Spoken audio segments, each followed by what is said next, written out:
안녕하세요. 코빗의 피터입니다. 네, 여러분 오늘은 좀 특별한 날이죠. 12월 1일 지금 촬영을 하고 있는데 오늘 비트코인 가격이 전 고점을 넘어서 신고가를 기록한 날입니다. US 달러 기준으로. 그래서 오늘은 좀 비트코인에 대해서 근본적인 이해를 돕는 시간을 갖고자 해서 특별한 자리를 제가 마련을 했습니다. 제가 이 업계에 들어온 이후로 만나본 분들 중에서 가장 비트코인을 근본적으로 이해를 하고 계시는 분이라고 여겨지는 분인데, 지금 현재 금융권에서 종사를 하고 계시고요. 그래서 금융인의 시각으로 바라본 금융자산으로서의 비트코인 이라는 주제로 비트코인에 대한 근본적인 얘기를 하고자 KTB 자산운용에 계신 허성필 과장님을 모셨습니다. 안녕하세요. 안녕하세요.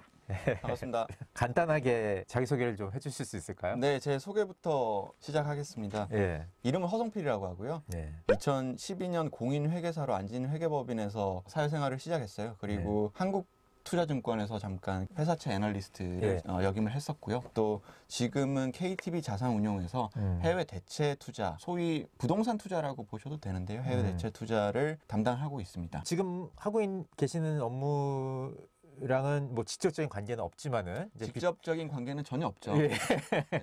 그런데 이제 비트코인에 대해서 굉장히 해박한 지식을 갖추시게 된 계기는 뭘까요? 소위 이제 영어로 rabbit-hole, 예. 토끼굴에 빠졌다라고 하잖아요. 그쵸. 제 스토리는 이제 2017년 네. 중순에 예. 제가 한국투자증권에서 크레딧 애널리스트로 있었던 시절인데 네. 저로서도 이제 주변 환경이 약간 바뀐 상황이었어요. 네. 회계법인이랑 다르게 금융권에 들어온 생활이었으니까 그 시점에 또 공교롭게 비트코인이 대세 상승, 그렇죠. 폭등의 초중반 그리고 네. 이제 17년 말까지 가격이 크게 상승하면서 그 가격에 따라서 이제 관심을 크게 가지게 됐죠. 네. 투자 자산으로서. 예. 돈을 벌어보고자. 예.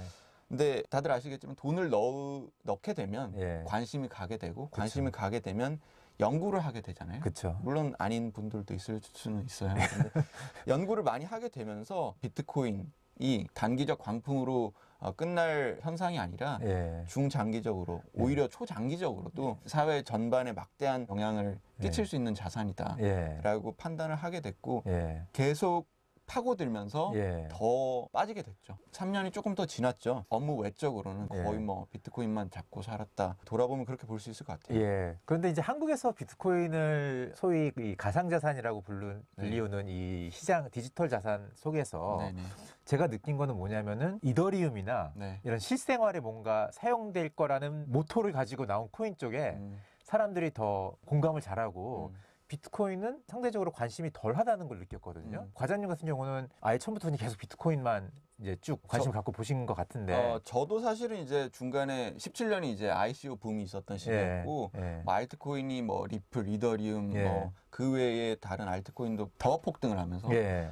많은 관심을 들였던 시기도 있었어요. 예. 근데 이제 같이 공부를 하다 보면은 예. 비트코인이 가지는 물성이 비트코인이 되고자 하는 이제 지향점이 네. 다른 알트코인이랑 선명하게 차별이 되기 때문에 네. 물론 알트코인이 올라간다 내려간다를 떠나서 예. 비트코인에서만 얻을 수 있는 예. 그런 물성이 있기 때문에 네. 그리고 또 그 이해의 내러티브가 네. 굉장히 뭐 가장 신빙성 있게 제가 남들에게 얘기하기에도 예. 제가 이해하기에도 뭐랄까 전달할 수 있는 투자론이라고 할까요? 예. 그런 게 형성되는 게 이제 현재까지는 저로서는 예. 비트코인밖에 없었다. 예. 저는 이제 이렇게 가끔 설명을 하거든요. 비트코인 외에 다른 자산들은 굉장히 실험적인 요소가 아직 많이 남아 있어서 네. 네네. 이제 약에 비유하면은 비트코인 같은 경우는 이미 임상 실험 단계를 다 마치고 식약청이 허가를 해서 소개가 된 어떤 상품인 반면에 다른 자산들은 아직도 임상 실험 단계를 거치고 있는 상황이다. 네네. 저는 가끔 이렇게 비유하기도 하거든요. 저도 이제 단도직입적으로 동의하는, 왜냐하면 다른 알트코인이 되고자 하는 바는 게임 이론적으로나 네.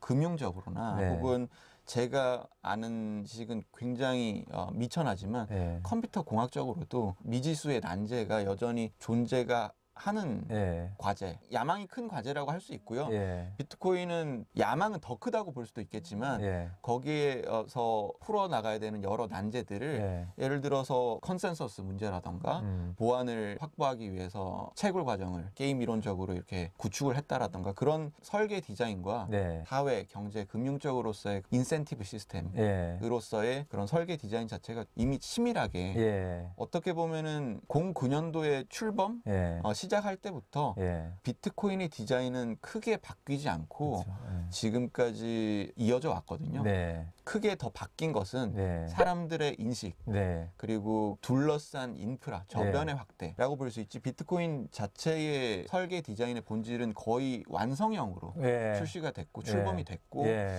그런 면에서 알트코인과 비트코인의 어떤 리스크 리워드라고 예. 할까요? 예. 명확하게 이해할 수 있는 비트코인의 특성 네. 그리고 알트코인이 되고자 하지만 될 수 있을지 아닐지 미지수가 예. 많은 그런 측면을 고려해 보면 예. 투자 론으로 A부터 G까지 완성된 투자론을 펼칠 수 있는 자산으로는 예. 크립토 안에서는 예. 비트코인과 비견할 자산이 없다. 없죠. 예, 맞습니다. 제가 사실 이 과장님을 만나면서 가장 기뻤던 것 중에 하나가 이제 그 스타트 플로우 모델. 아, 네네. 예. 스타트 플로우를 제가 처음에 접하면서 굉장히 감명이 깊었는데 네.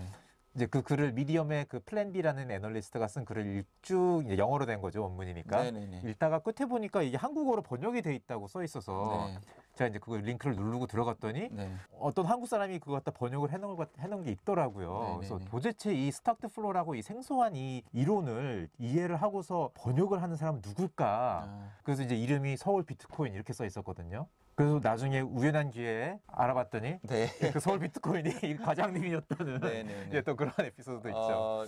비트코인을 연구를 하게 되면 사실 모두 다 공감을 하시겠지만 네. 비트코인 개론 강의가 있는 것도 아니고 네. 비트코인 책이 많이 출시는 됐지만 네. 이걸 보면 된다 네. 혹은 이렇게 배워나가면 된다라는 네. 그런 체계적인 네. 커리큘럼이라고 하면 커리큘럼이라고 네. 할까요? 네. 매체? 네. 미디움이 없어요. 네. 근데 저도 뭐 트위터나 네. 블로그 다 뭐 유튜브도 마찬가지고요. 네. 여러 네. 가지 매체를 통해서 뭐 귀동냥 하듯이 예. 비트코인을 스스로 공부를 했는데 그 예. 와중에서 이제 몇 가지 아티클을 저만 영어로 보고 저만 영어로 이해를 하니 예. 사실 주변에서 예. 내가 이런 걸 보고 있다. 예. 근데 굉장히 흥미로운 예. 주제다라고 예. 공유하기도 힘들고 예. 그런 문제의식이 있어서 조금씩 짧고 명료한 글들 그리고 예. 제가 또 이제 좋다라고 생각하는 글들을 몇 가지 이제 예. 번역을 하게 됐고 예. 그 중에 하나가 논란의 대상이 되고 있죠 지금까지도 네. 이게 통계학적으로 설명력을 가지냐 예. 예. 그렇죠. 그냥 기술적인 뭐 논란은 아직 남아 있는 아티클이지만 예. 플랜 B라는 익명의 이제 네덜란드 사람 그쵸. 같아요. 예. 네덜란드 사람이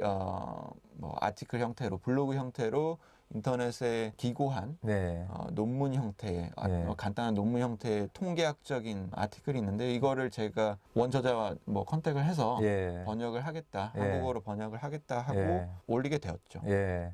근데 그거 외에도 뭐 니카터가 쓴 글도 번역을 하셨고 번역을 많이 하셨더라고요. 그거 네, 외에도. 네, 네, 예. 네. 이제 본론으로 좀 들어가서 네. 이제 비트코인 얘기. 예, 비트코인 얘기를 좀 할까 합니다. 그래서 비트코인 이제 초보자가 와가지고 네. 예, 과장님한테 비트코인이 도대체 뭔가요? 라고 질문을 한다면 어떻게 설명을 하시겠어요? 굉장히 어려운 그렇죠.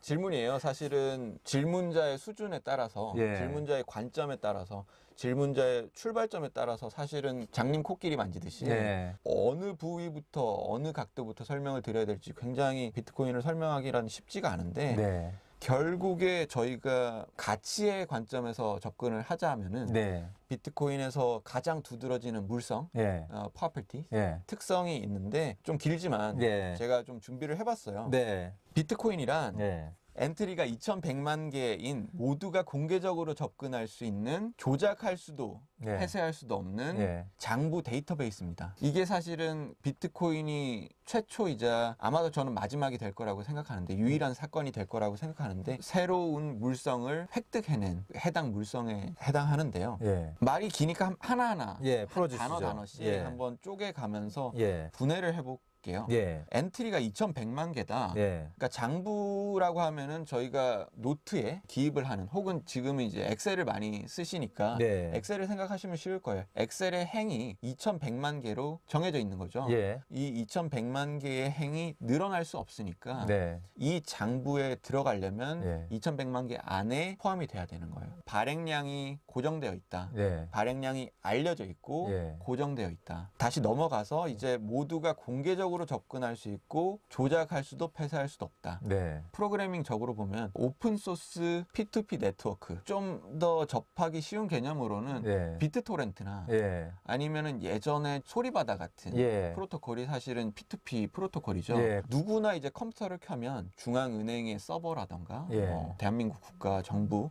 예. 중앙 서버를 거치지 않고 네. 사용자와 사용자 간의 서버로 직접 데이터를 통수신할 수 있는 시스템인 거고, 네. 오픈소스라는 거는 프로그램이 어떻게 짜여져 있는지 누구든 그 프로그램을 쪼개서 네. 소스 코드를 직접 검증해 볼 수 있는 거죠. 예. 그렇다 보니까 모두가 공개적으로 접근할 수 있고 폐쇄할 수 없는. 왜 그런 거죠? 그게 분산이 돼 있으니까. 네, 그런 그렇죠. 거죠? 좀 더 이제 다음 장에 금이랑 비교하면서 네. 설명드릴 핵심 물성 중에 하나지만 분산화되어 있기 때문에 예. 분산화라는 건 또 이제 비트코인의 설계상 예. 굉장히 다채롭고 복잡 다단하게 얽혀져 있는 설계 구조상 예. 달성해낸 성질인데, 예. 분산화되어 있기 때문에 두더지 잡기처럼 비트코인 네트워크가 마음에 안 드는 사람, 혹은 뭐 비트코인 네트워크를 차지하고 싶은 사람이 네. 있어도 예. 차지할 수가 없는 거죠. 예.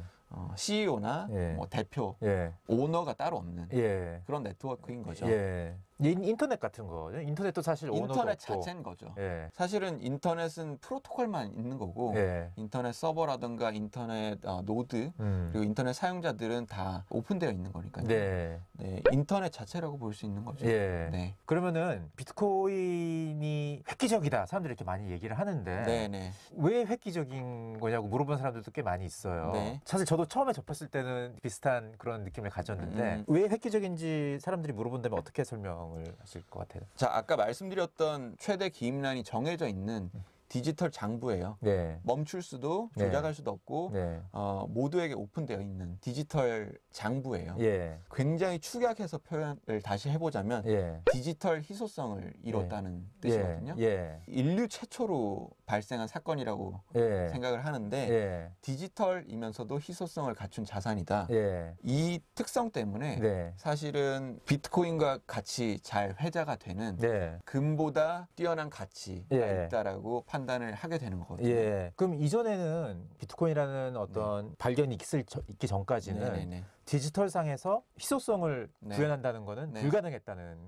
디지털이란 뭐 개념은 저희가 쉽게 쓰는 평소에 접하는 개념인데, 희소성이란 개념을 정확하게 따로 생각해 보시는 기회는 많지 않으실 거예요. 평소 그치. 일상생활을 예. 그쵸. 하시면서. 예. 비트코인의 디지털 희소성의 발명을 이전에 네. 디지털 희소성이 아닌 예. 물건, 예. 상품, 예. 그리고 재화들과 비교를 해보면 예. 좀 더 명확해질 수 있을 것 같은데요. 예. 비트코인 이전에 예. 1단계로 예. 물리적 희소성의 상태를 생각을 해봤어요. 네. 예컨대 저희 앞에 있는 노트북, 예. 방 안에 차 있는 공기, 예. 이런 것들이 다 물리적으로 어떤 희소성을 가지는 거죠. 예. 생산량 혹은 발행량, 네. 시중에 돌아다니는 유통량이 네. 한계가 있는 예. 특성인 거죠. 예. 이런 물성을 가지고 저희가 지금까지도 경제 가치를 부여해서 예. 거래를 하고 생산을 하고 예. 판매를 하는 상품들이 예. 금, 은, 토지, 예. 기름과 같은 것들을 떠올리면 예. 물리적 희소성을 이야기가 수월하실 그렇죠. 거예요. 예. 뭐 크게 이질적인 개념은 아니죠. 예, 그렇죠. 그럼 예, 금이나 은이나 뭐 오일 같은 것도 이제 네. 원하는 만큼 있는 게 아니고 네. 예. 그 수량이 제한적이기 때문에 네, 수량이 가치를- 제한적이고 또 경제적으로 조금 더 들어가 보면 예. 생산하는데 비용이 드는 거죠. 예. 그래서 경제적인 비용과 예. 수익의 예. 어떤 그 얼개 안에서 예. 무한정 생산할 수가 없는 거죠. 예. 생산 비용이 있으니까. 예. 이런 게 물리적 희소성인데 2단계로 넘어오면서 디지털 풍요성, 디지털 어번던스가 달성돼요. 예. 이건 이제 컴퓨터 기술 네. 그리고 인터넷 기술의 발달로 네. 이룩하게 된 현상인데요. 예. 구글, 애플, 페이스북, 넷플릭스, 저희 뭐 소위 팡이라고 해서 네. 금융권에서는 아주 뭐 이제 벌써 오랫동안 예. 화제가 되고 있는 기업들이 이룩한 게 사실은 디지털 풍요성이죠. 예. 생각해 보시면은 이런 기업들의 서비스로 인해서 네. 디지털로 제공할 수 있는 재화 서비스, 예. 그러니까 뭐 검색이라던가 혹은 그 전에는 물리적 희소성을 가졌던 상품이지만 예. 이제는 디지털화된 예. 뭐 책, 예. 영화, 예. 노래, 그 외에 다양한 뭐 예. 전화 통화 같은 것도 예. 마찬가지죠. 예. 데이터 밴드위스가 늘고 예. 디지털의 성격이 있기 때문에 예. 소위 컨트롤 C 컨트롤 V인 거죠. 예. 카피 복사가 되는 예. 이런 물성이 달성이 되면서 네. 넷플릭스가 10,000명의 고객에게 예. 영화를 제공하든 예.